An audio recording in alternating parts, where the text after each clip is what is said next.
Hey guys, Eric in the alley again. I just wanted to give a quick update. If you followed the video yesterday with the PT Cruiser, I was trying to use the oscilloscope to see if it was in time, and I was hearing, a little more than what it looked like on the waveform would be off on the timing belt. But I did find an engine mount that needs replaced while I'm down there. It's all broken up too for vibration, but the timing belt itself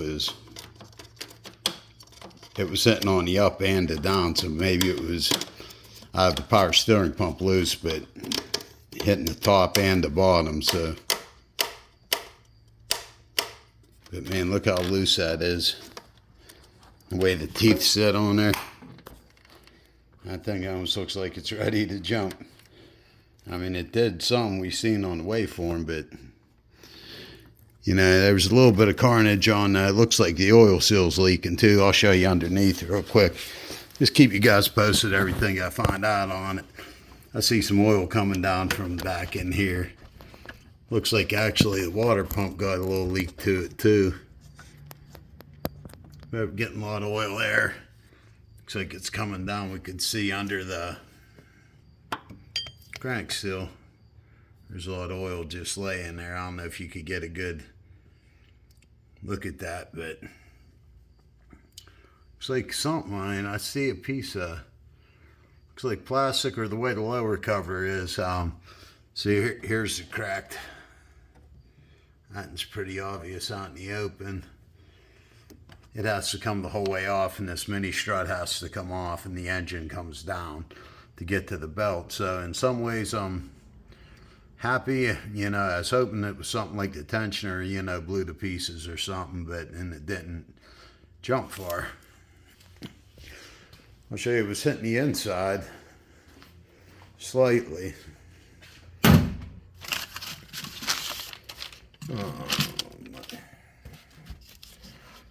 So we were getting a lot of powder from the belt.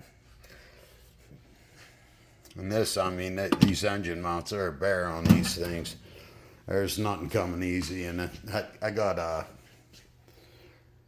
harmonic balancer puller on. They make some for Chryslers. I don't have one. I was going to just get a Harbor Freight one, but I figure, I don't have a good one. So we're going to see if that does a trick. I'll let you guys know, because they'll work on a lot of Chryslers and Chevys. Anything with a pressed on balancer. I read ahead of time, so I got it from Amazon. We'll see what it does. But that mount I just showed you goes back here. The front covers are bare to get off. Everything's a beast, but I don't have it at top dead center yet.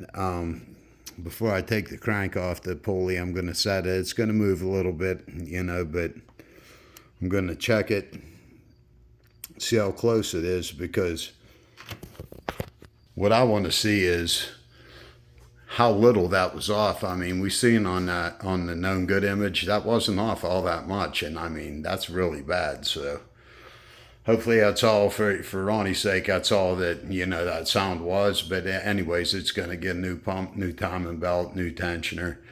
See if it quiets it down some. Sometimes you read that if you watch the actual Chrysler when they developed this 2.4, what it is a stroked out 2.0, 2 liter, and they made it higher, and supposedly it's a non-interference engine. So I think that's why we were seeing, but you see some videos out there, they call it an interference engine. On all data, it's calling it a non-interference engine. The Chrysler literature, it's a non-interference engine. So I think that's why we were seeing them good compression ohms.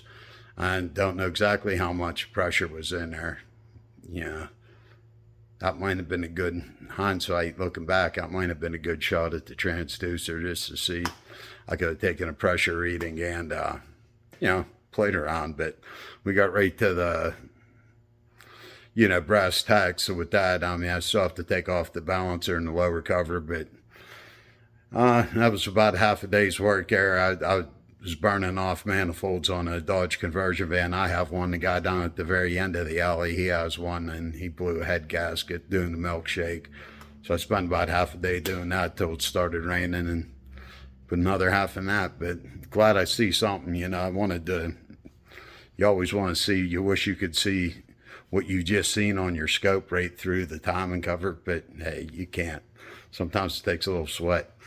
But it's good to see, and it's going to be good to see the after on the cam crank correlation, and really just see how many notches that's off. So I'll keep you guys posted. Thanks a lot for watching. Adios.